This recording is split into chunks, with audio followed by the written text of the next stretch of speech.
Assalomu alaykum ustoz. Va alaykum assalom. Siz bilan yana bir muhim mavzuda juda ham qiziq va barcha ko'plab kitobxonlar tomonidan qiziqish bildirilgan va ko'p savollarga javob berish bilan bir qatorda yana ko'plab savollarni ko'targan bir mavzuda yana bir yig'ildik.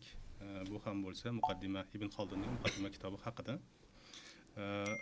Muqaddima kitobini Tirilish nashriyoti bilan birgalikda tarjimasi, o'zbek tiliga tarjimasi qilib borilyapti va bu kitobni 3 ta qismdan, juzdan iborat holatda chiqarish rejalashtirilgan. Hozir mana bugun Xudo xohlasa Muqaddima kitobini ikkinchi qismini haqida suhbat qilsak, ruxsat bersangiz.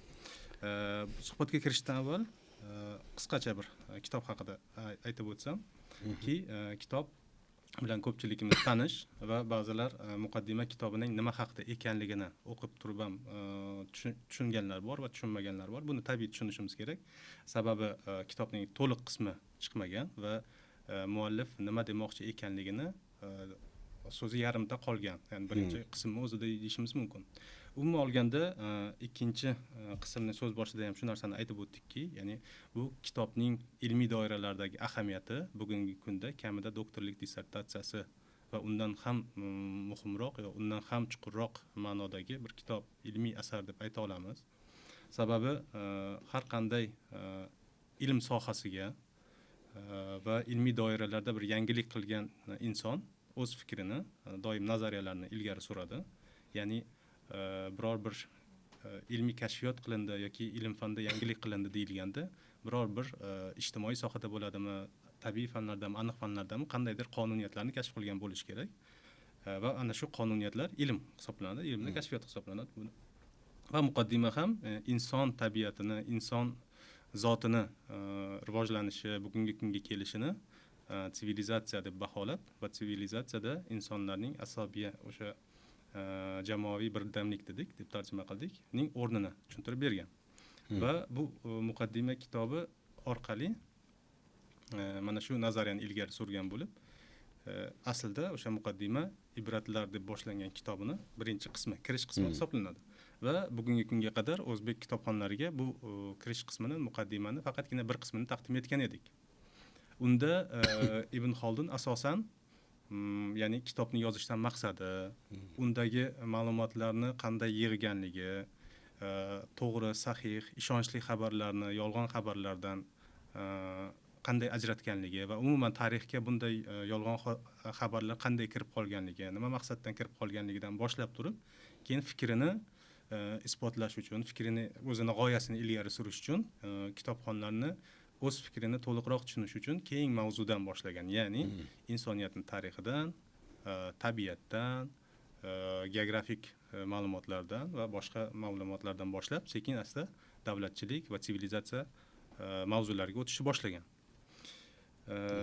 Va bir narsani alohida ta'kidlamoqchi edim. Mana shu haqda ham sizga bir savolni, suhbatimiz shu savol bilan boshlamoqchi edim. Ibn Xoldun ba'zi tadqiqotchilar aytadi va buni kitobni o'qiganlar ham shuni biladi, kuzatadiki, masalan, Ibn Xoldunga o'xshagan tarix asarlarini yozgan, umuman jamiyatshunoslikni o'rgangan va jumladan musulmon olimlari ham ko'p va ular ikki xilga bo'linadi deyishyapti. Masalan, Farobiyni inobatga oladigan bo'lsak, ular ko'proq idealist, ya'ni ideal jamiyat qanday bo'lish kerak, fozil odamlar qanday bo'lish kerak, fozil hukmdor qanday bo'lish kerak, fozil fuqaro qanday bo'lish kerak degan fikrlarni ilgari surgan va buni asoslagan. Nimaga sababdan mana shunday bo'lsa fozil bo'ladi degan. Ibn Xoldun bo'lsa ko'proq realistik, pragmatik yondashgan jamiyatlarga, ya'ni hamma ham fozil bo'lmagan holatda nima ish qilsak to'g'ri bo'ladi. Davlatlar har doim ham to'g'ri ishni qila olmasligi mumkin, to'g'ri qarorni qabul qila olmasligi mumkin yoki hamma ham fozil bo'lmagan holatda insonlar jamiyatlari qanday rivojlanadi degan pragmatik yondashuvni ilgari surgan. Umuman bugun avvalgi kitobda birinchi qismdagi ma'lumotlarni o'qigan kitobxonlarni bergan savollariga biroz javob bersak va umuman ikkinchisi va o'tgan safar kitob taqdimotida aytgan fikrlarimizdan to'ldiradigan fikrlarimiz bo'lsa davom ettiramiz. Rahmat.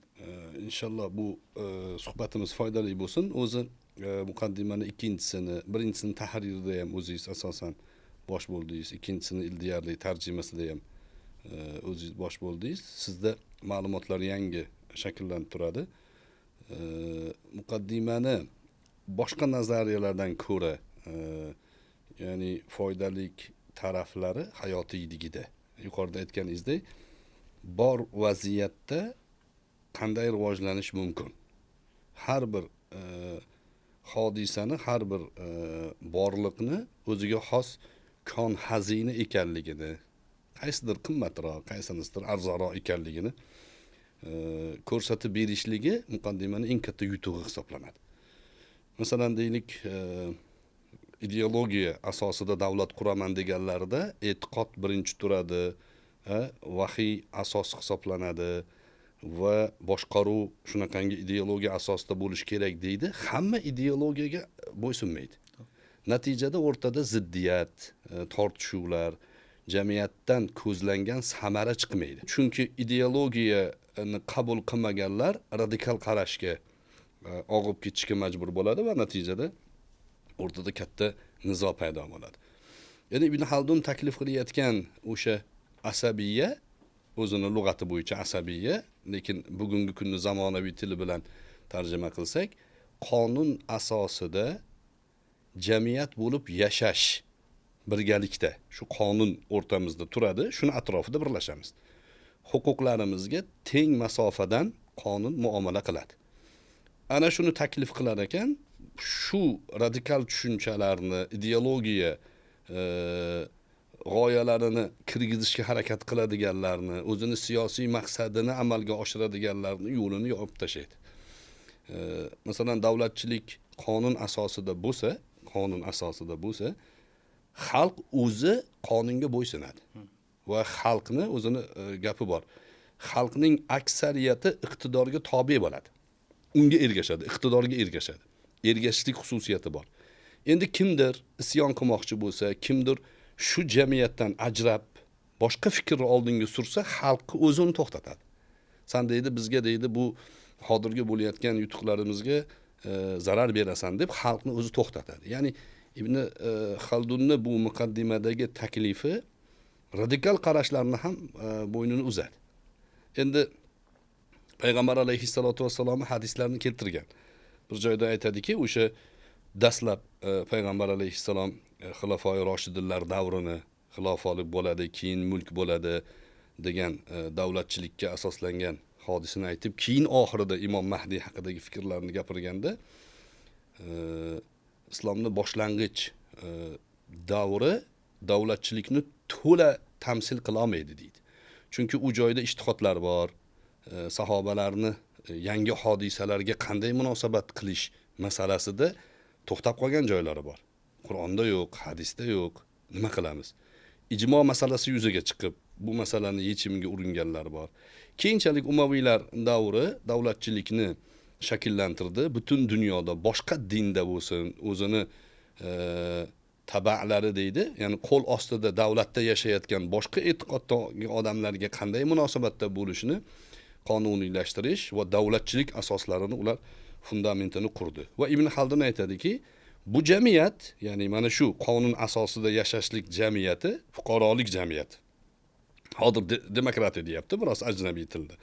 Asli fuqarolik jamiyati qanday ya'ni rivojlanishi mumkin? Adolatga urg'u berish bilan birga, ta'limni to'g'ri yo'lga yo'nalishga qo'yish bilan birga sivilizatsiyani, ya'ni Imron deydi, bu Umronning sabablarini o'rganish bilan birga jamiyat hammasi shu narsaga urg'u berish kerak deydi. Yana bir joyda qonunlarni buzilishi qalbni buzilishidan keyin deydi. Xalqni, aholini ichida qalb buzilsa, qonunlar oyoq osti bo'ladi. O'sha pora berish oson bo'lib qoladi. Hamma uni oddiy tushunib qoladi. Ha, endi pora beriladi-da degan hamma narsa qabul qilib qoladi. Bu oqibatda natijada zulm yuzaga keladi, korrupsiya yuzaga keladi va davlat cho'kadi. Zulm bilan Imron nihoyasiga yetadi deydi. Adolat bilan oddiy hayot sivilizatsiyaga erishadi deydi. Ana shu tomonlarini e'tiborga olib, bu Ibn Xaldunning muqaddimasi bugungi kundagi rivojlangan davlatlarning hammasini faylasuflarga ilhom bo'lgan. Karl Marksning Kapital asari aslida muqaddimadan ilhomlanib yozilgan. Chunki u joydagi ijtimoiylashuv, pulning o'rni, odamlar o'rtasidagi munosabat, adolat to'g'risidagi fikrlarning hammasi muqaddimadan ko'chirilgan. Adam Smithni kapitalizm g'oyalaridagi bugun kapitalist davlatlarni ilhomlantirayotgan barcha yutuq g'oyalar muqaddimadan olingan. Va bizga ham buni katta ta'siri bor, chunki davlatchilik o'laroq bizni xalqimiz davlat bo'lishligini, davlatchilik asosida yashashlikni har doim targ'ib qilib kelgan, shuni tarafdori bo'lib kelgan, boshingda davlat bo'lishi yaxshi degan. Turklarda bir maqolam bor. Yo davlat pasha, yo quzg'un lesha degan. Yo davlat bo'ladi, davlatga ergashib o'shani qo'l ostida biz davlat qurib yashaymiz, yoki bizni jasadimiz quzg'unlarga yem bo'ladi degan. Ya'ni u inqirozni muqobilida davlatchilik turishini aytgan. Bu narsalarda yana ko'p urg'u beradigan jihatlari bor. Endi ikkinchi muqaddimada sizni o'ziga jalb qilgan, sizni ko'zingizga botgan bir mavzular bo'lsa, bir o'rtoqlashsangiz. Albatta. Ibn Xaldun umuman dunyoviy hayotga o'zgacha nazar tashlaydi va u insonni jamoalashuvga chaqiradi. Ya'ni insonlar bir-biriga jamiyat sifatida ko'maklashsagina bu dunyoda ravnaq topadi deydi. Va buning uchun albatta din bo'lishi shart emas deb turib, o'sha Zardushiyliklar, boshqalardan Fors davlatlarini, Misr sivilizatsiyalarini, boshqalarni misol keltiradi. Ya'ni insonlar bu dunyoda ravnaq topishi, kamol topishi, taraqqiy etishi uchun madaniylashsa, sivilizatsiyalashsa, uni o'zi yetadi deb aytadi. Faqatgina ba'zi insonlar bu dunyodagi taraqqiy etishning sababini, ya'ni ilohiy bir muqaddas vazifa deylik. Ya'ni insonni xalifa etib yaratildi degandagidek, inson dunyoni obod qilishni o'zi bir yaxshilik sifatida taqdim qiladi. Ya'ni biz nafaqat dunyoda taraqqiy etib yashashimiz va buni burchimiz deb bilishimiz kerak. Chunki dunyoni obod qilishimiz bizga yuklatilgan muqaddas vazifa deb aytiladi. Umuman olganda yana shunday bir xulosaga keldim men o'zim. Ya'ni bu kitobni o'qigandan keyin men jamiyatga qanday yordam beryapman o'zi? Men qanaqa fuqaroman? Qaysi o'rindaman? Qaysi o'rindaman? Men birovdan masalan davlatdan bo'lsin, qo'shnidan bo'lsin, menga ber deb yashaymiz, lekin men o'zim bu jamiyatga qaysi qismdan yordam beryapman degan savol paydo bo'lishni boshlaydi. Umuman siz bugungi kunda biz qanchalik jamiyat sifatida taraqqiy etdik va taraqqiy etishimiz uchun Ibn Xaldun nuqtai nazaridan kelib chiqib nimalar qilishimiz kerak va biz bu holatdan mamnunmizmi hozirgi kunda? Jamiyat deb ayta olamizmi o'zimizni? Yutuqlarimiz bormi, kamchiliklarimiz bormi? Albatta kamchiliklarimiz bor, menimcha ko'p ham, lekin bu tan olib isloh qilish mumkin bo'lgan kamchiliklar. Meni ko'zim nazarim bilan qaraganda, albatta meniki ham shaxsiy qarash.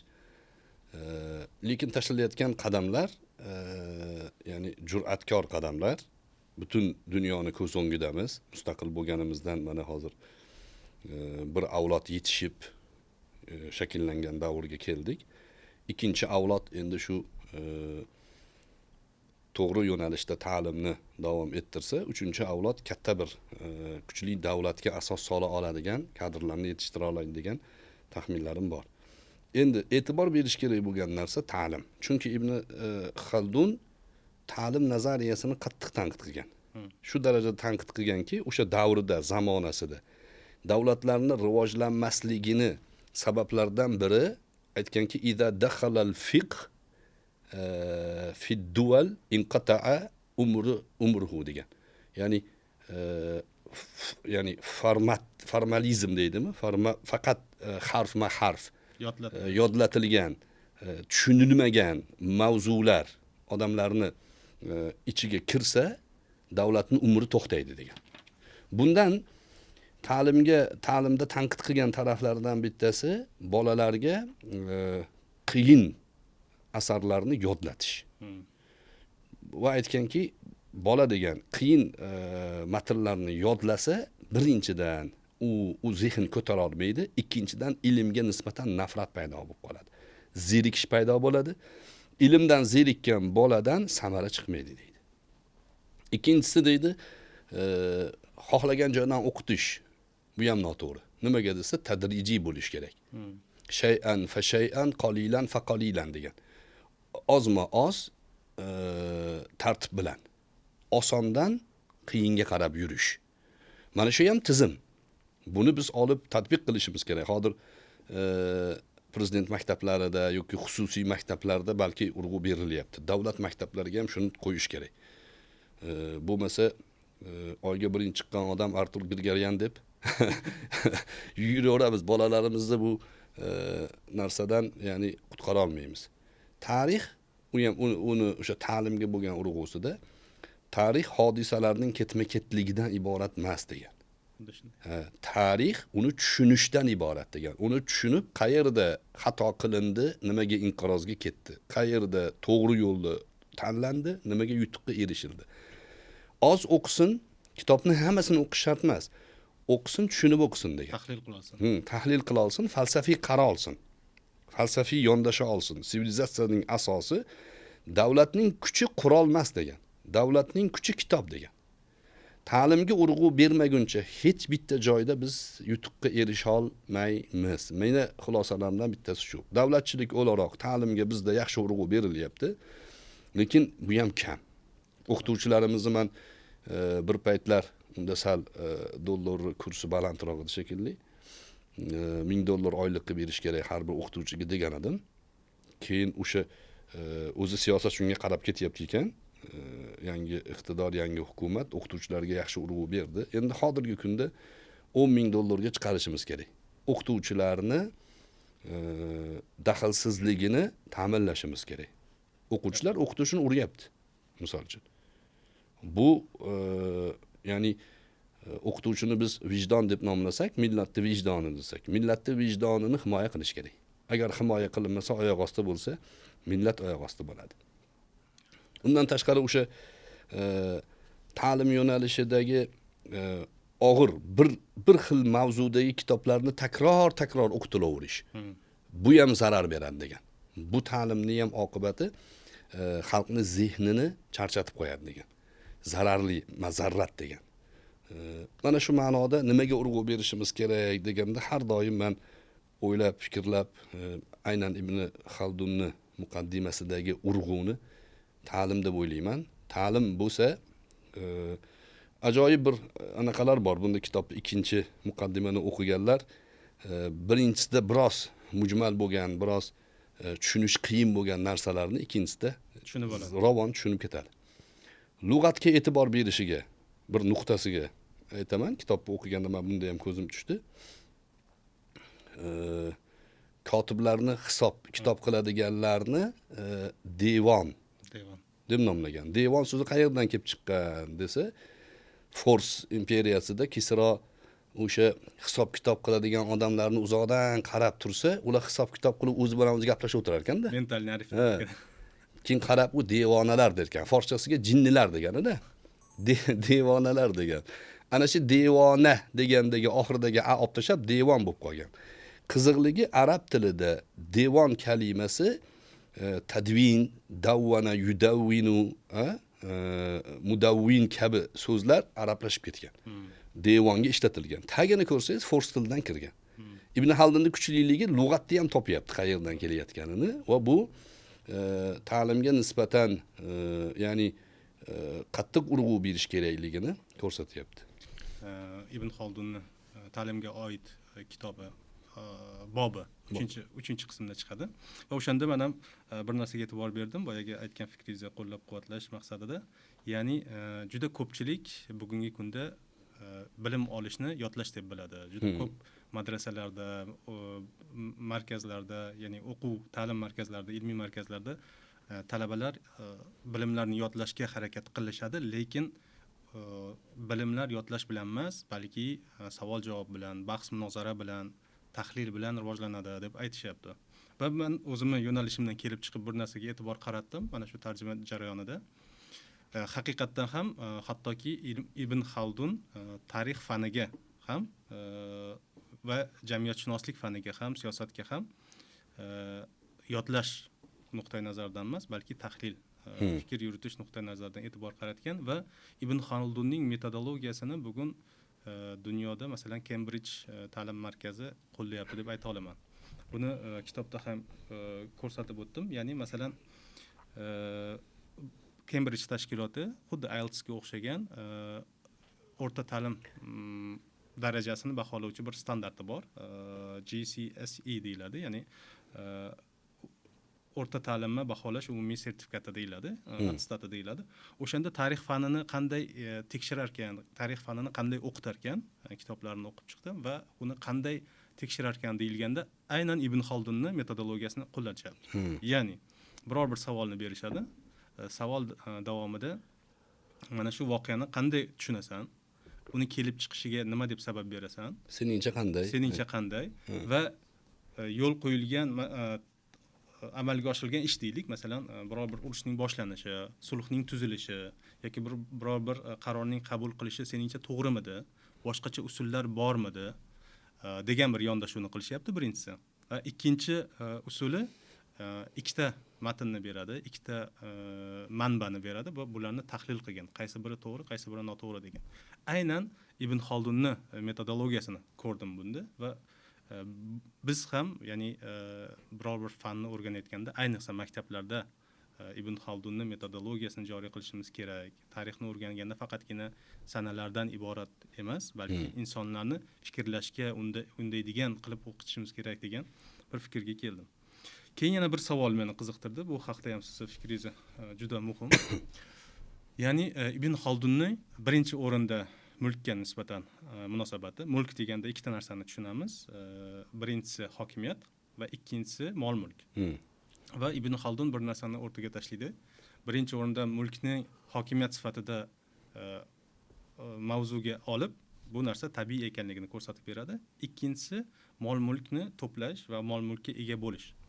Va juda ko'p Ibn Xaldunni o'zi tanqid qiladi. O'sha davrdagi ulamolar ham, o'zidan oldingi ulamolarni ham ba'zilarini tanqid qiladiki, ya'ni insonlarni mol-mulkdan sovutish kerak emas.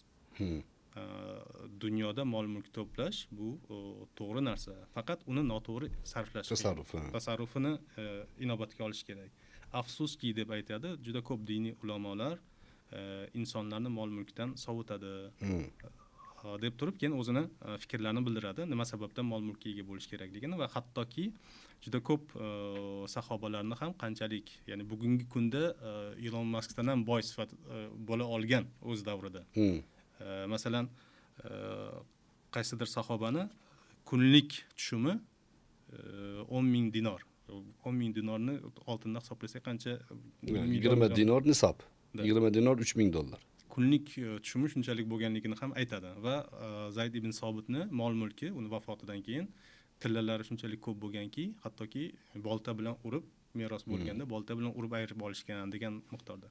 Umuman mol-mulkka nisbatan Ibn Xaldunning bunday munosabatini, ya'ni to'plash kerak, to'plab uni to'g'ri tasavvur etish foydali ekanligi haqida va odamlarni bundan sovutmaslik kerakligi haqida qanday fikrda? Ya'ni to'g'ri yo'nalishda, ya'ni savol beryapsiz. Undan tashqari mol-mulk to'g'risidagi fikrlarni Ibn Xaldun aytar ekan, molni hosil qilish mehnatdan bo'lish kerak deydi. Albatta. U aqliy mehnat bo'ladimi, u jismoniy mehnat bo'ladimi, mehnat natijasi degan. Kapitalizmga shu joyda qarshi ketgan bu. Kapitalizmda mehnat asos emas, kapital asos hisoblanadi. Pul bergandan keyin, molingiz, mulkingiz bo'lgandan keyin siz foyda olishga haqqingiz bor deydi. Mehnat asosiga bo'lish kerak deydi va davlatchilik mehnatni himoyalash kerak. Aqliy mehnat bo'lsa ham, jismoniy mehnat bo'lsa ham qilgan ishidan samara olishi kerak. Molga nisbatan munosabatda mol faqatgina maishatni, yaxshi yashashning vositasi bo'lmaslik kerak. Ijtimoiy hayotga manfaatli unsurga aylansa, u ko'zlangan maqsadga olib boradi degan. Mulk ham shunaqa. Mulkni paydo bo'lishi yuqorida aytdik, asabiya yo'nalishi bilan paydo qilinadi. Mulkda, ya'ni moliklik, podshohlik bizni hozirgi kunda aytganda iqtidor, davlat boshqaruvi. Bu endi qurilishida kuchli bo'lishligi uchun adolat asos bo'ladi deydi. Adolatni ta'minlashlik sudyalarning qo'lida deydi. Ya'ni adolatni ta'minlash qozilar qo'lida, bugungi kunda sudyalarning qo'lida. Chunki jinoyatchiga jazo bera olgan davlat kuchli bo'ladi. Mulkni himoya qilishlik jinoyatchiga jazo bera olish bilan bo'ladi. Chunki jinoyatchiga jazo berilmasa, xalqda umidsizlik paydo bo'ladi. Topgan mulkini himoyasi bo'lmaydi, molini kimdir o'g'ri olib ketib qolsa, u qo'lga tushmasa, mazlum yordam olmasa, uni keyingi hayotida ishlashga umidi qolmaydi. Umidsizlik bo'ladi va jamiyat inqirozga uchraydi. Shuning uchun deydi, sudyalarni mustaqil bo'lishligini ta'minlash kerak. Ular kimgadir bo'ysunmaslik kerak. Bu anaqada qoidani keltirgan.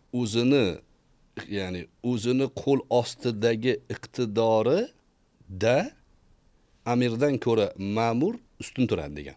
Nima degani? Masalan, deylik, davlat rahbarini imkoniyati davlat boshqaruvi doirasida. Sudyani iqtidori o'zini qo'l ostidagi mahkama ishini doirasida. Davlat rahbari mahkamaga aralashishga haqqi yo'q degan. Nimaga? U mahkamada sudya davlat rahbaridan ustun turadi degan. Har kim o'zini iqtidorida, o'zini qo'l ostida kuch egasi bo'lish kerak, uni ta'minlashlik kerak. Qorovulli ishiga rahbar aralashib kerak emas. Qorovul o'zini ishini qilish kerak, kirgizma degan joyga hech kimni kirgizmaslik kerak. U palonchini o'rtog'i, pistonchini qarindoshi degan korrupsiya aralashsa, qorovul nima keragi bor? U qorovul bo'lish uchun o'zini iqtidorini qilish kerak. Hatto oddiy qorovul haqida. Mana shu jihatdan molga, mulkka bo'lgan nafaqat ta'rif, uni paydo qilish, uni asl maqsadi nimadan iborat? Mulkni, molni, iqtidorni, maqsadi nimadan iboratligini ta'rifini keltirish va molni, mulkni talofatga uchrash sabablarini ko'rsatish, bularning hammasiga daqiq nazar solgan. Bu tomondan katta bir yutuq, katta bir natijani o'rtaga qo'ygan. Endi Ibn Xaldunning o'sha fikrlarining orasida yana bir juda ham qiziq bir fikrni ko'rdimki, u keyinchalik boya aytib o'tdingiz, Ibn Xaldunning har bir so'zi keyinchalik alohida bir asarlarga sabab bo'ldi. Kapitaldan tortib, Karl Marksdan tortib, boshqalargacha va Ibn Xaldunning asabiya degan g'oyasini, ya'ni Ibn Xaldun o'z davridagi holatdan kelib chiqib, buni ko'proq qabila, urug', jamoa bilan bog'lagan. Masalan, Ummaviylar, Abbosiylar, bular bir asabiya bo'lgan bo'lsa, qabila nuqtai nazardan. Mana shu fikrni olib, keyinchalik mana Daron Ajimoğlu va James Robinsonlar Mamlakatlar tanazzuli sabablari degan kitobni yozishdi. Bu kitob 2024-yilda Nobel mukofotiga ham loyiq ko'rildi va boshqa bir e'tiroflarga sabab bo'ldi. Dunyo bo'ylab juda katta bir rezonans keltirib chiqardi va bu kitobda aynan bu olimlar Ibn Xaldunning yo'nalishidan ketib, jamiyatning taraqqiy etishiga yoki tanazzulga tushishiga insonlarning birlashuvi sifatida ko'rsatadi. Endi Ibn Xaldun buni qabila yoki bo'lmasam qaysidir jamoa sifatida ko'rgan bo'lsa, bu olimlar bugungi kundagi kelib chiqib o'z davrida, ya'ni 20-asr desak bo'ladi, hali 21-asr turli o'zgarishlarni keltirib chiqaradi. Buni ijtimoiy institutlar sifatida ko'rishadi. Ya'ni qaysi bir davlatda ijtimoiy institutlar, xalqlar biror bir nodavlat tashkilotlar orasida yig'ilib o'z maqsadlari uchun harakat qilishsa, bu davlat rivojlanadi deyiladi. Va qaysi bir davlatda ijtimoiy institutlarga, ya'ni Ibn Xaldun tili bilan aytganda asabiyaga e'tibor berilmagan bo'lsa, bu davlat tanazzulga yuz tutadi deydi. Bugunga kelib biz madomiki bu kitobning asl nomi Ibratlar ekan, bugun biz mana shu tanazzulga yuz tutmasligimiz uchun va taraqqiy etishimiz uchun jamiyatimiz birlashishi kerak va bir hozir tadqiqotchilar orasida shunaqangi fikrlar ketyaptiki, masalan, Ibn Xaldun davrida va 18-asrgacha jamiyatlar o'sha qabilalar atrofida birlashgan bo'lsa, siyosiy guruhlar, qabilalar, urug'lar atrofida birlashgan bo'lsa, keyinchalik milliy davlatchiliklar paydo bo'ldi. O'sha butun Yevropada boshlandi va boshqa Osiyoni, Afrikani, boshqa hududlarni ham majburiy ravishda kolonizatorlar o'sha milliy davlatchilik sifatida bo'lishni boshladi. Xuddiki Turkistonni ham Sovet ittifoqi o'zbek, qozoq, qirg'iz qilib bo'lib tashlagan edi. Va 20-asr millatlar asosida birlashgan davlatlardan iborat bo'ldi. Va bugun 21-asrning boshida dunyo globalizatsiyaga yuz tutdi yana va bu millat tushunchasi o'zini ikkinchi darajaga o'tkazmoqda deyishyapti. Bu borada hozir savol beraman. Masalan, o'zimizdan oladigan bo'lsak, ya'ni O'zbekiston deydigan bo'lsak, O'zbekiston ko'p millatli davlat deymiz. Lekin shu ayni bir vaqtning o'zida Qirg'izistonda, Afg'onistonda, Qozog'istonda ham o'zbek millatlari bor. Ya'ni biz O'zbekiston o'zbek millatini qamrab olgan davlat deb ayta olmaymiz.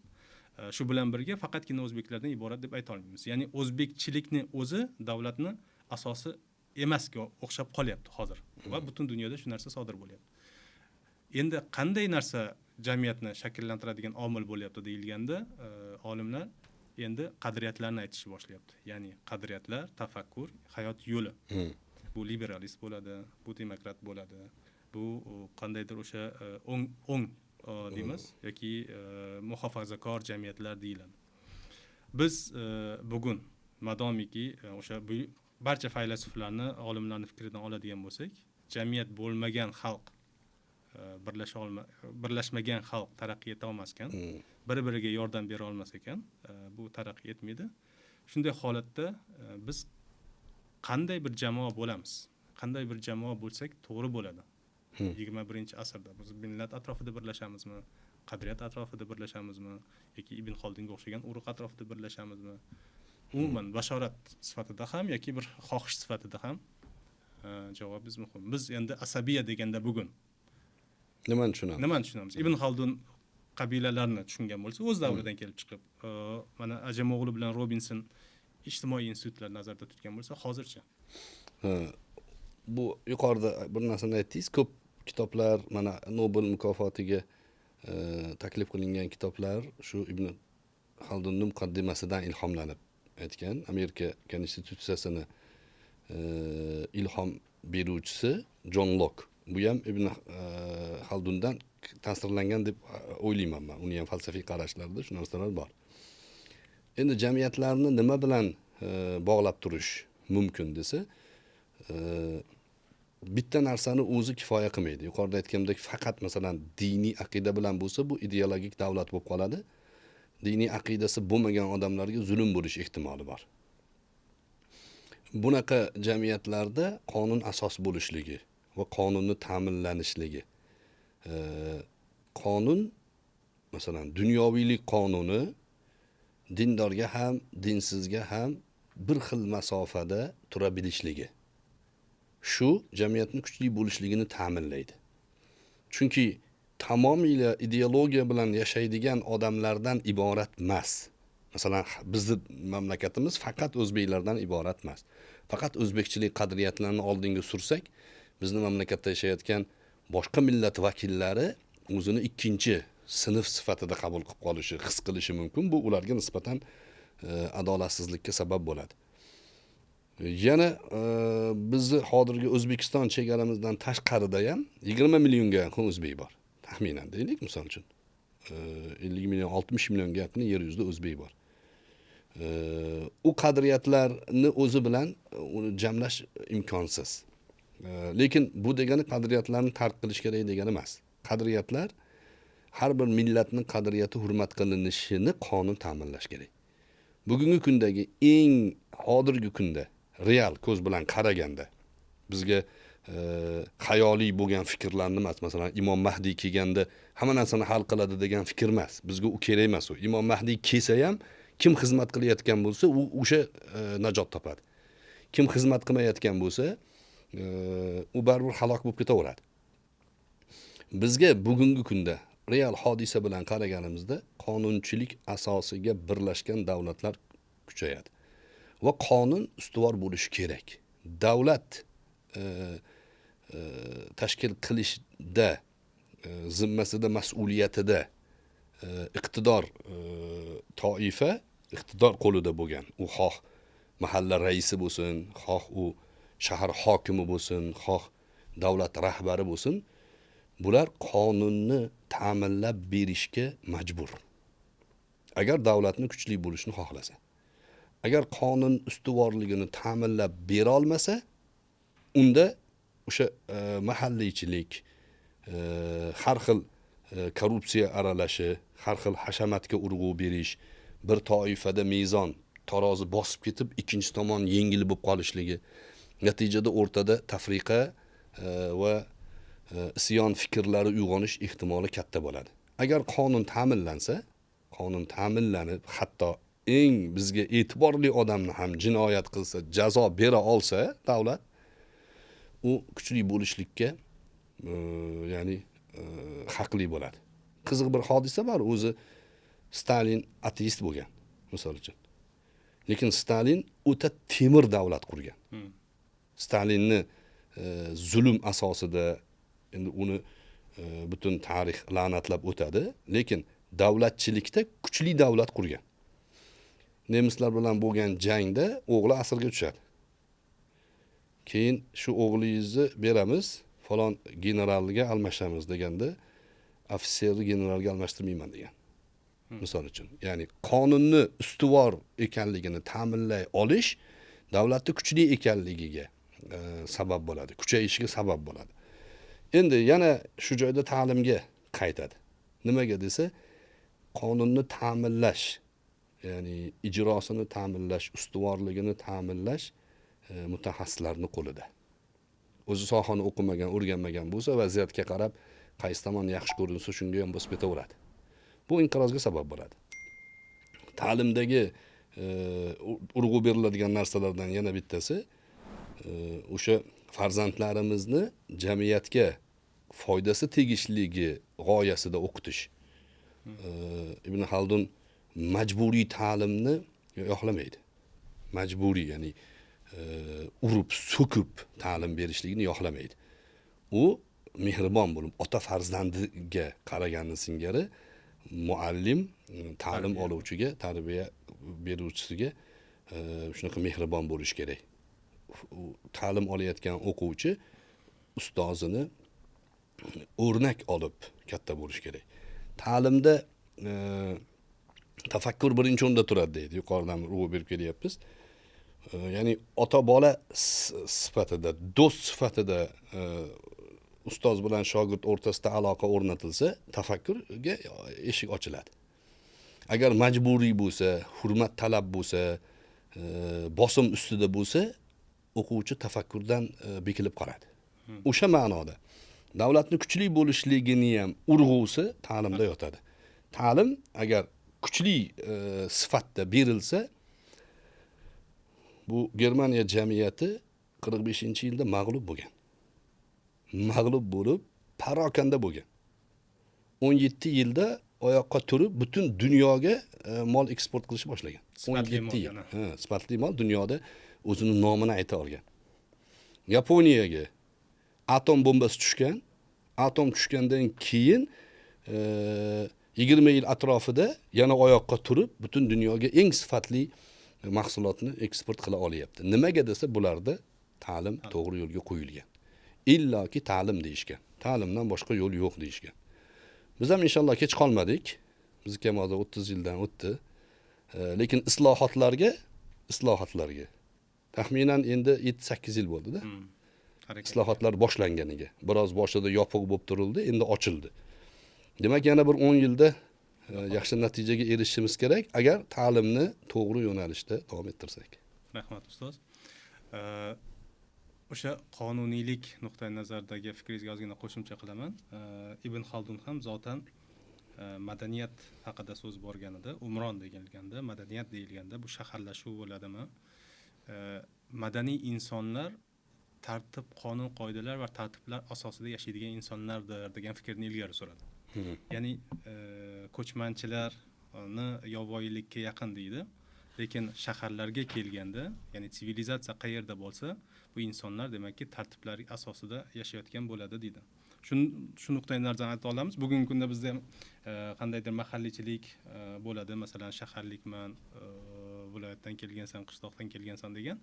Lekin asosiy madaniyat tushunchasi uni shahardan kelib chiqqanligiga emas, uni qonun qoidalarga qanchalik e'tibor qaratishi, tartiblarga qanchalik e'tibor qaratishi. Deylik, ko'chada yurganda axlat tashlab ketyaptimi? Buni demak bu madaniyati past. Madaniyati past. Hali Madaniylashmagan degan nuqtai nazardan.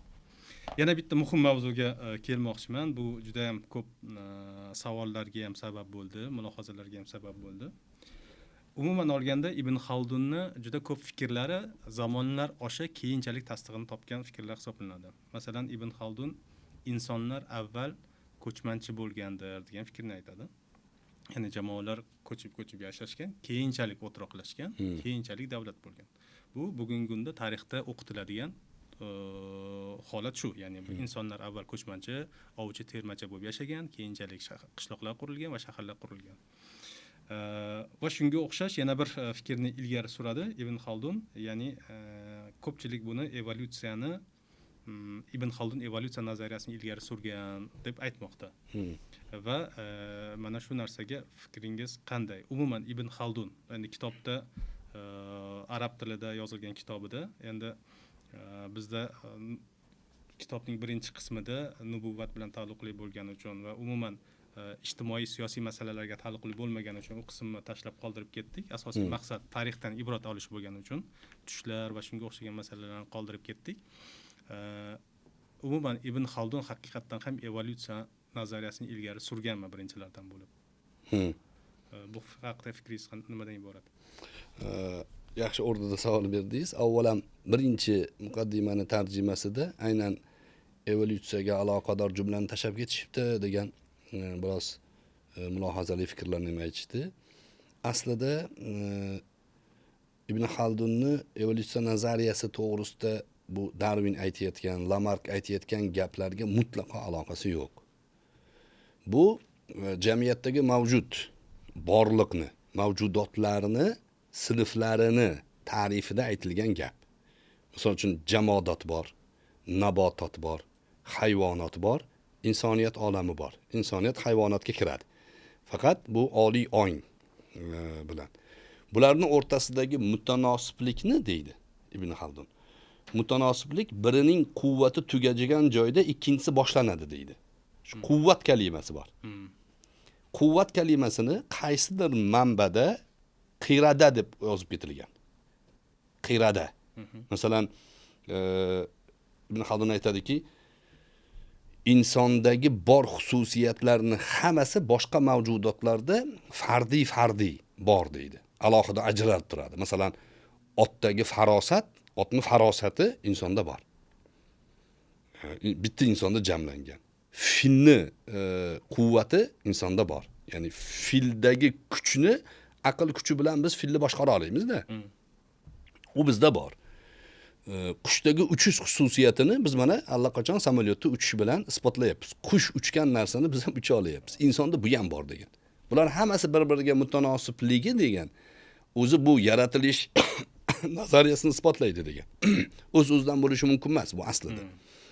O'sha joyda endi bilamiz, o'sha Fransiya inqilobidan keyin xalqlar dindan, katolik cherkovini ideologik qarashlardan zerikkani uchun haligi bir jurnalni bossangiz, qo'yib olganingizni sakraganni singari biroz chegaradan chiqib ateizmga ya'ni og'ib ketganlar bo'lgan.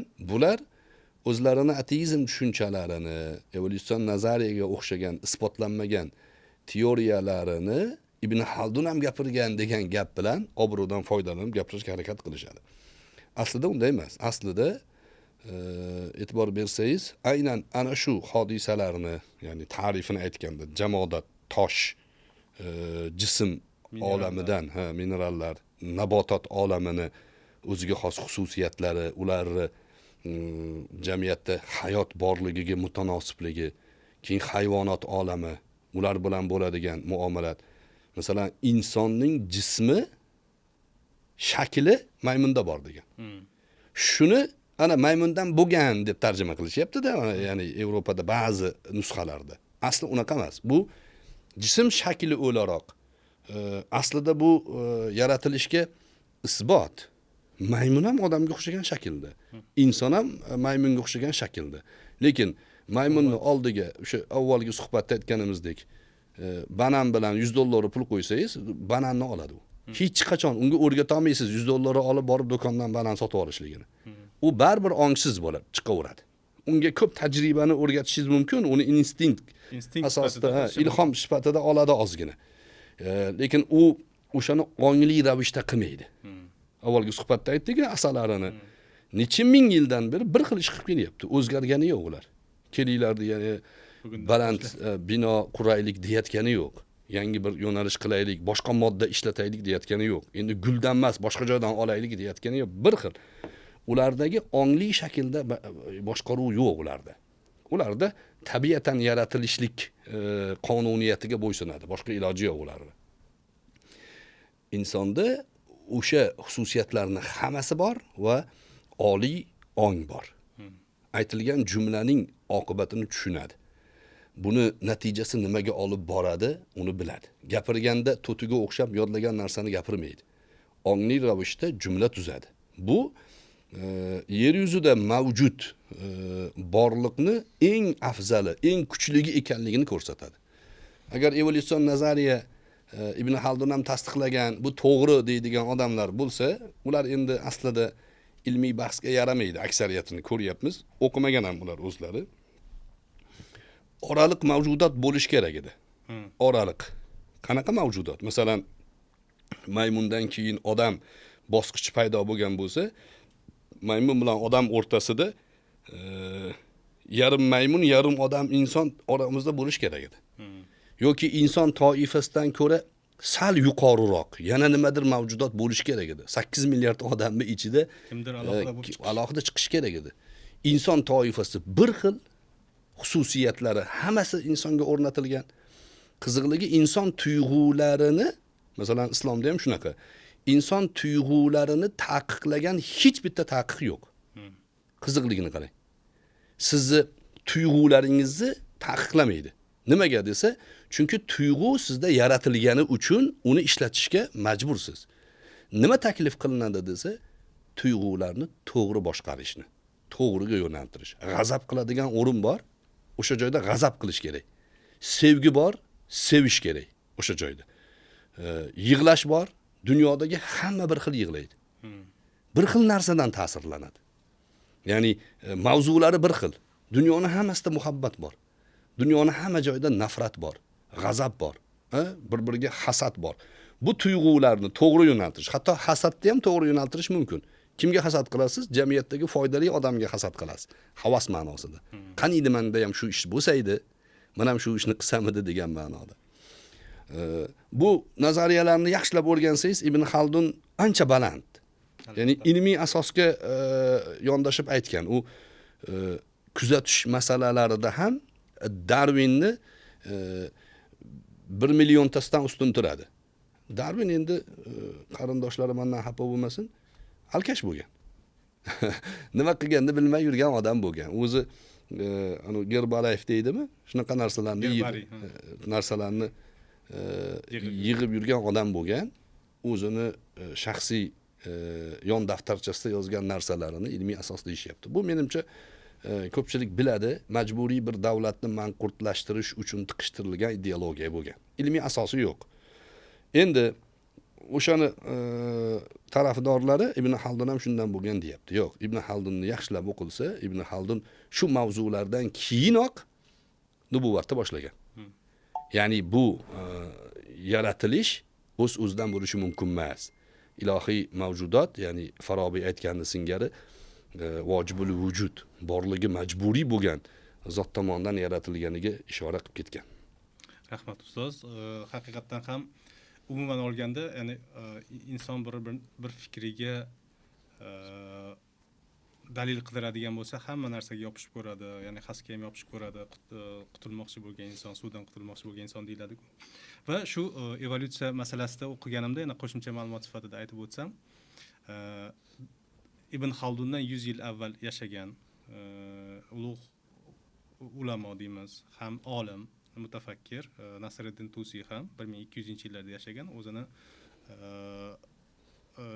Nosiriy etikasi degan kitobida xuddi shunga o'xshagan mavzuni ko'targan ekan. Ya'ni u ham Ibn Xaldun sifatida, ya'ni mavjudotlarni minerallar olamidan, toshlar olamidan nabototga, o'simliklarga, hayvonlarga, insonlarga o'tishi bu quvvat nuqtai nazaridan, ya'ni quvvatini bir-biri bilan solishtirib chiqqan. Biror bir narsani quvvati tugaganda ikkinchi mavjudotni quvvati boshlanadigan joy bo'ladi. Ya'ni insonlar qobiliyat nuqtai nazaridan oddiy mavjudot, ya'ni butun mavjudotlar qobiliyat nuqtai nazaridan oddiylikdan murakkablikka qarab boradi va inson hayvonlardan nimasi bilan komil bo'ladi deganda, ongi bilan, aqli bilan komil bo'ladi va mana shu aqli bilan keyingi darajaga chiqa oladi, ya'ni farishtalar darajasiga chiqa oladi degan nuqtai nazarda ilgari surgan.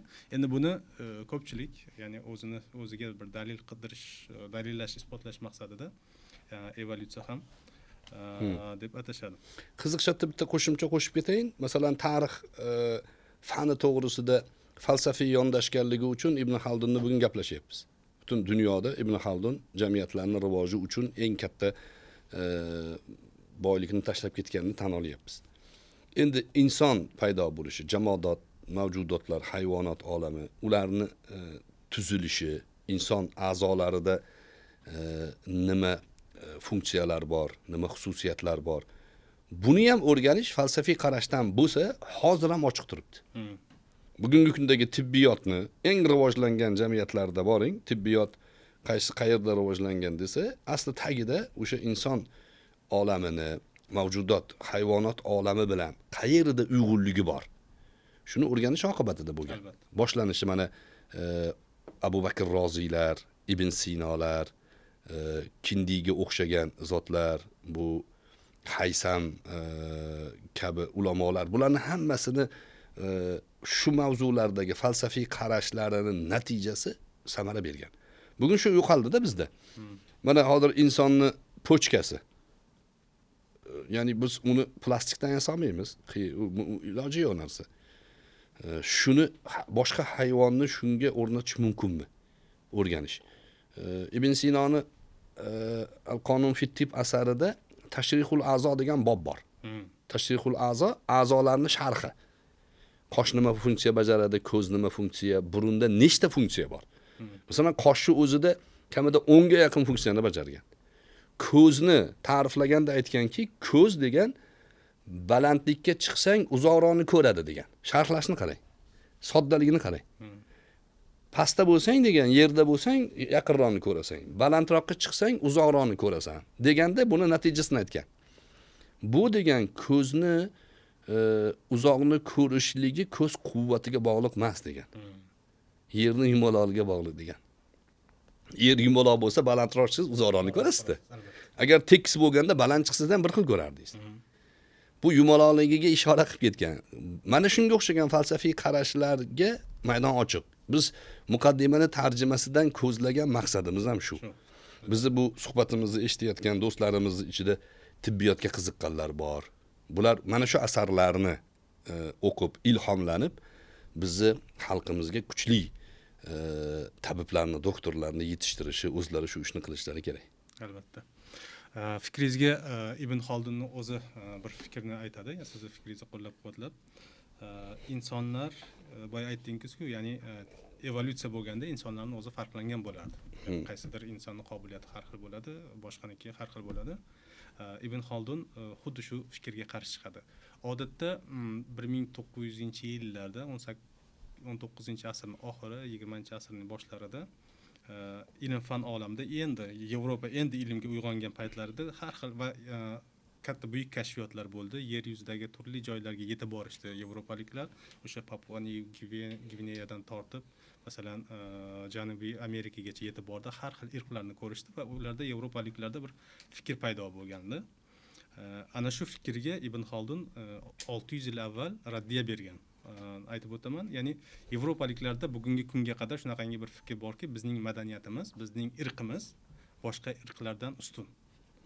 Va Yevgenika deydi, adashmasam, shunaqangi bir tarixiy ma'lumotlarni ko'radigan bo'lsak, o'zlarini fikrini isbotlash uchun turli xil irqlarni, bosh suyaklarini olib, miyalarini o'lchamlarini bilan isbotlashga, yevropaliklarning miyasi katta, boshqa nimalarni miyasi kichkinaroq bo'lgani uchun ular aqlsiz bo'lgan yoki sivilizatsiya darajasiga yetib kelmadi degan fikrlarni ilgari surishgan va hokazo. Men hattoki yoshligimizda maktabda shunaqangi fikr ham bo'lardi. Endi biz o'sha sovet davrini qulashi va mustaqillikning boshida o'qiganimizda Leninni miyasi katta, juda aqlli bo'lgan degan fikrlar ham bo'lardi. Va mana shu fikrga qarshi Ibn Xaldun aytadiki, bu narsa noto'g'ri. Inson butun yer yuzida hamma joyda inson bir xil. Baribir inson. Zamonaviy til bilan aytadigan bo'lsak, Yevropada ham Homo sapiens, o'sha ongli inson va Papua New Guineada ham ongli inson. Faqatgina ulardagi madaniyatning farqi, sivilizatsiyaning farqi, ular bir maqsad sari birlasha olgan. Ularda shaharlashuv bo'lgan, sivilizatsiya, ya'ni umron, asabiya bo'lgan va bularda bo'lmagan. Shu nuqtai nazardan deb javob beradi. Va Ibn Xaldun umuman olganda bir qoyil qolgan tarafim ham bor. Tarixga, insoniyatning rivojlanishiga hozirgi kundagi tarixshunoslardan ham ko'ra bir skeptik deydi va tahliliy yondashgan va to'g'ri asoslantirib bergan. Masalan, yaqindagina tarix kitobini qaysidir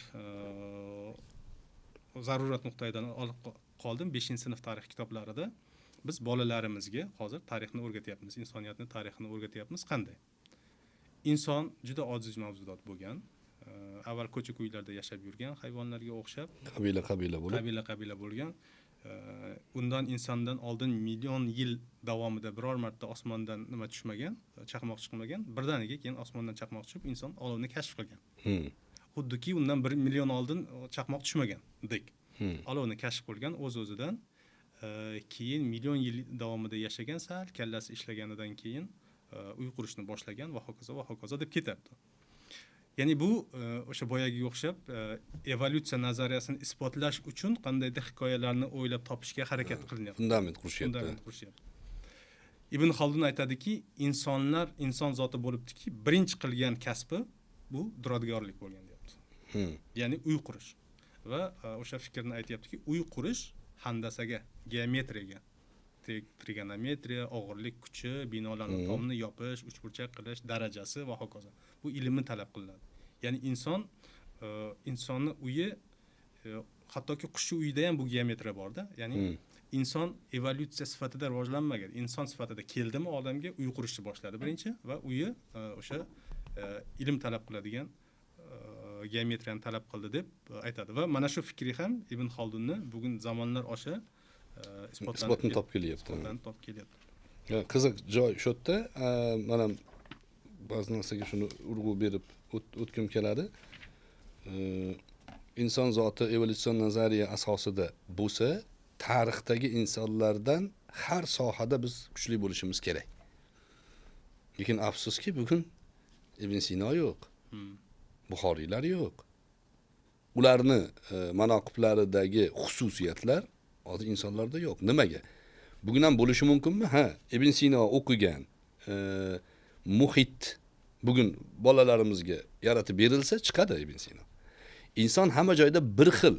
Ya'ni iPhone 16, dunyoning hamma joyida iPhone 16. Uni qanaqa ishlatishlik insonga bog'liq. Qo'lidagi ya'ni iqtidorga bog'liq, insonning o'ziga bog'liq. Xuddi shunisiga inson tarixda shunaqangi katta sivilizatsiyalar bo'lgan. Ba'zilar buni 10 ga yaqinni sanaydi. Bu Babilon sivilizatsiyasi.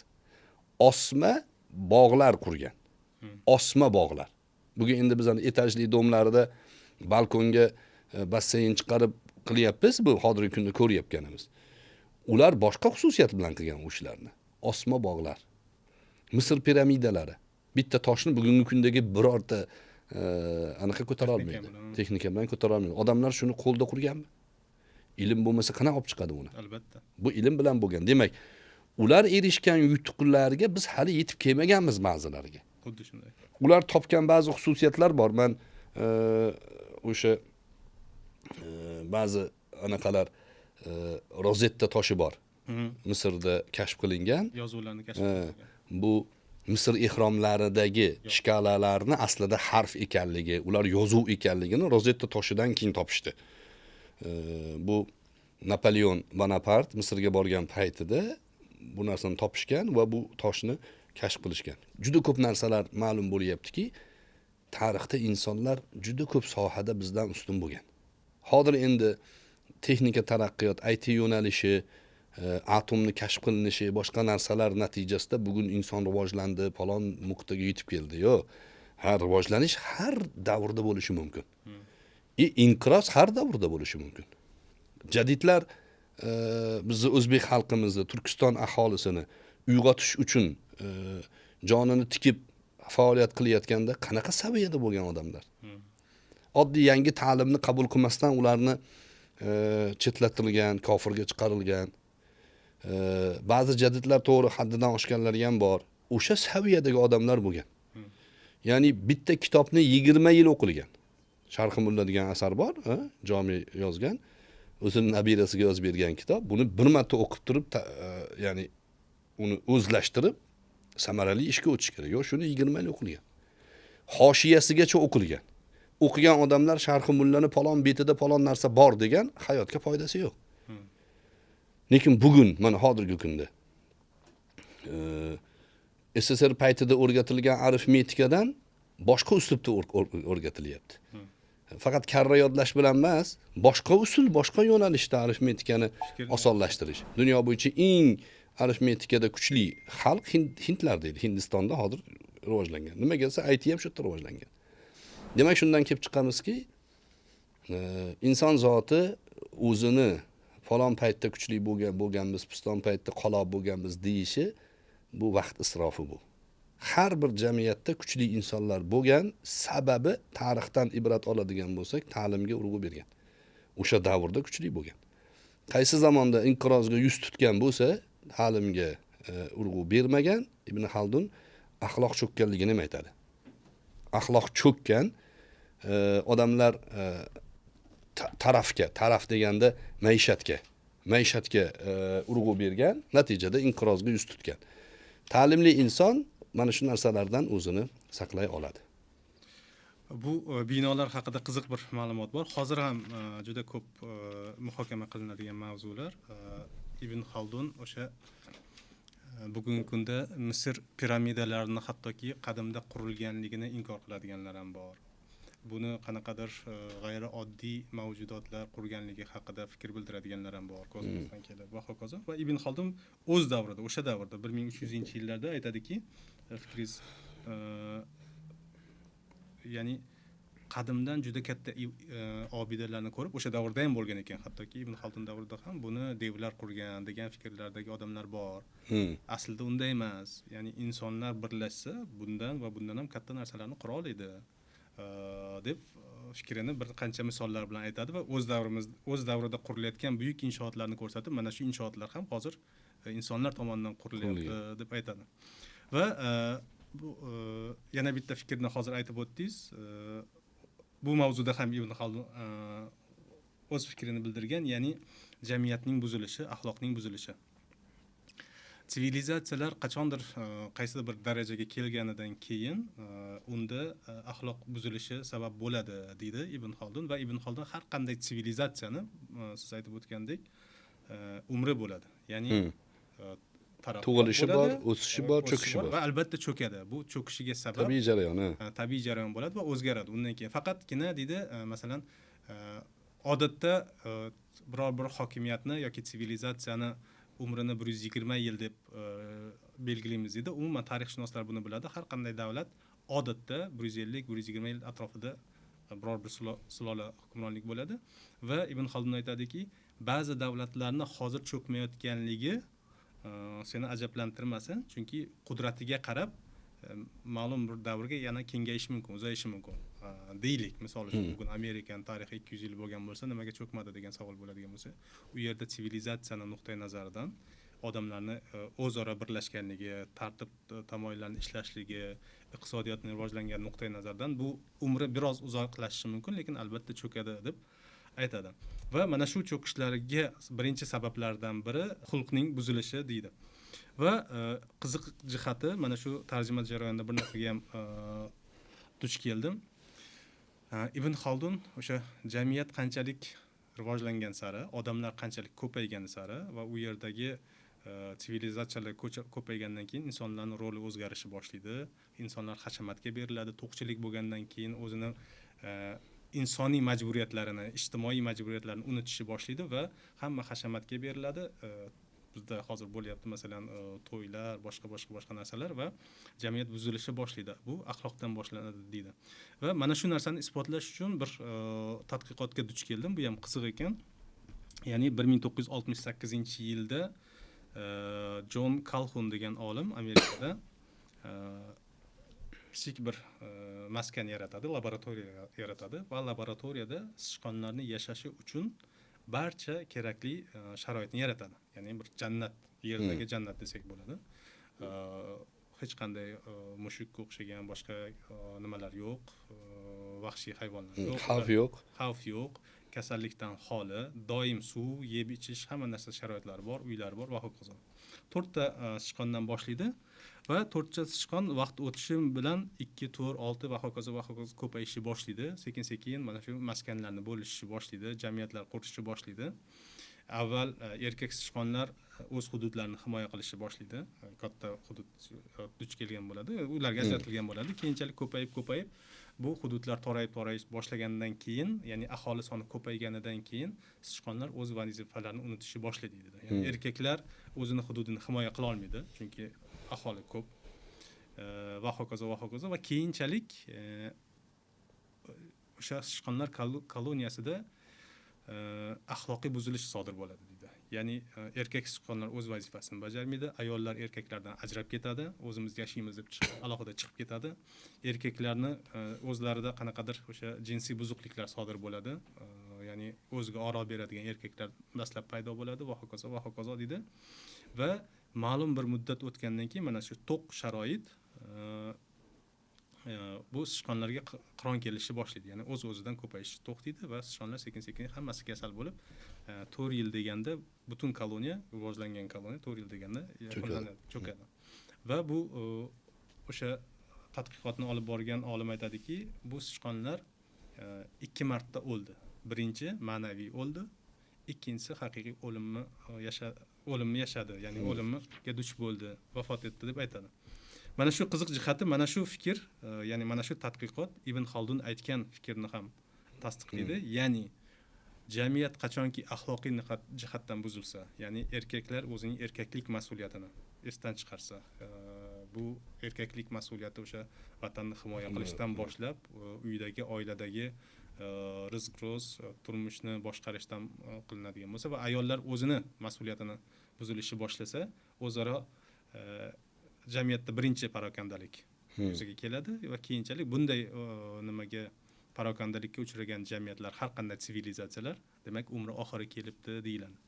Va bugungi kunda ko'rib turganimizdek mana shu narsalar yana sodir bo'lyapti. Ya'ni turli tadqiqotchilar ham, oddiy insonlar ham aytayaptiki, g'arbda sodir bo'layotgan o'zgarishlar o'sha liberalizm degan bir g'oya ostida turli xil buzuqliklar, ma'naviy buzuqliklar ularni iqtisodiy jihatdan ham, ilmiy jihatdan ham ortda qoldirishni boshladi va Sharq bugun uyg'onyapti. Xitoy misolida, boshqa misolda. Bunga qarshi, ya'ni g'arbdagi bugun o'ngchilarning, ya'ni Trump shunga o'xshagan o'ngchilarning yana e'tibor qozonayotganlik sababi ko'zi vaqtida ochilgani deb aytishyapti. Umuman olganda ustoz, suhbatimiz deyarli oxiriga yetib qoldi. Va bugun ta'lim haqida ko'p so'zladik. Qiziq jihati, aynan Ibn Xaldunning muqaddimani asarining 3-qismi ham to'liq ta'limga bag'ishlangan bo'ladi va ta'limda nimalarga e'tibor berish kerakki, jamiyat o'shanda muvaffaqiyat qozonadi deb. Kitobni boshidan oladigan bo'lsak, geografiyadan boshlanadi, davlatning rivojlantiruvchi narsalar, hunarlar, savdo va oxirida ta'lim bilan yakunlaydi. Suhbatimizni yakuni sifatida aytmoqchi bo'lgan fikrlaringiz bo'lsa, marhamat. Salomat bo'ling. Muqaddima o'zi o'qilish kerak, o'qilib tahliliy mulohaza fikr yuritish kerak. Balki muqaddima to'g'risida alohida ulamolarimiz, tarixshunos olimlarimiz mulohazali fikrlar o'rtoqlashishlari, balki bahs qilish mumkindir, tanqidiy yondashish mumkindir. O'sha tomonlarga urg'u berishimiz, xalqimizni kitob o'qimaslikda ayblash noto'g'ri ekanligini muqaddima isbotladi. Xalqimiz kitob o'qiydi. Faqat qani o'sha kitob degan savolga javob bo'ldi muqaddima. Mana o'zingiz e'tirof qilyapsizlar, butun dunyoda hattoki muqaddimaning sotilishi rekord darajasida bo'ldi. Albatta. Bu bizni xalqimizning kitobga oshnoligini bildiradi. Ba'zi narsalarni to'ldirib fikrimni oxirida aytmoqchiman. Mol-mulk masalasida. O'shandan ham fikr yuritdik-da.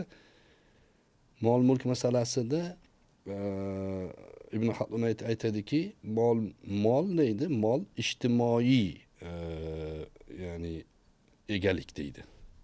Xalqniki deydi. Qaysi davlat rivojlanadi, o'sha mol ijtimoiy hayotda aylansa. Qaysi davlat cho'kadi, zulmga uchraydi, qahatchilik bo'ladi, qimmatchilik bo'ladi desa, mol-mulk ma'lum bir toifaga to'planib qolsa. Ma'lum bir toifa to'plab o'sha har xil yo'l bilan kapitalizmni xiyla nayrangi bilan hozirgi kundagi mana kriptovalyutalar, tradinglar, shunga o'xshagan firibgarlik, piramida iqtisod turi ko'rinishi, qimor, shunga o'xshagan jinoiy iqtisodiy faoliyatlar jamiyatning cho'kishligiga sabab bo'ladi deydi. Jamiyatning yana bu axloq ma'nosida cho'kishligiga sabablardan bittasi ortiqcha hashamat deydi. Inson ortiqcha hashamatni qo'lga kiritish uchun keragidan ortiq mablag' topish kerak. Endi bu joyda axloqsizlik yuzaga keladi. Birovga xiyonat, kimnikining molini o'g'irlash, zulm. Endi hashamat ga o'rgangan odam o'sha hashamatga ya'ni sarflaydigan mablag'ni topolmay qolganda qarzga botib ketadi. Va u inqirozga yuz tutadi. Mana shu jihatlarni e'tiborga olsak, biz jamiyatimizda har bir shaxs uyda to'y qiladimi, bayram qiladimi, o'zi dam oladimi, shunaqa narsalarga e'tibor berilsa, muqaddima kitobini o'qib turib, o ajoyib kitob ekan deb ketavermasa va bu kitobni o'qigandan keyin oilasidagi o'sishni, yuksalishni kuzata olsa, maqsadimiz hosil bo'ldi deb o'ylaymiz. Bu suhbatlarimizni ham Alloh taolo o'zi foydali qilsin. Shunga o'xshagan ilmiy suhbatlarda ko'p narsalar ochiladi. Biz o'zimiz ham mana hozir ko'p narsa sizdan o'rgandim. Kitobni yangi tarjima qilib, siz hozir ayni kitob bo'lib turibsiz. Sizni ham fikrlaringiz juda qiziq, bizga foydali bo'ldi. Xalqimizga ham, kuzatuvchilarga ham foydali bo'ldi deb o'ylayman. Katta rahmat, ustoz. Salomat bo'ling. Salomat bo'ling. Shu o'rinda bir narsani aytib o'tishimiz kerak. Biz yaqinda Xudo xohlasa yana muqaddimaning 3-qismini ham nashr qilamiz va 3-qismda oxirida albatta bu kitobning yakuniy bir mulohazasini birgalikda olib boramiz. Mana shu fikrlardan boxabar bo'lib turish uchun iBook kitob do'konining ushbu kanaliga a'zo bo'lishingizni va izoh yozishingizni so'rab qolamiz. Kanalga a'zo bo'lgan va izoh yozgan 5 ta tanlangan kuzatuvchilarga kitob do'koni tomonidan muqaddima asarining 2-qismi hadya qilinadi.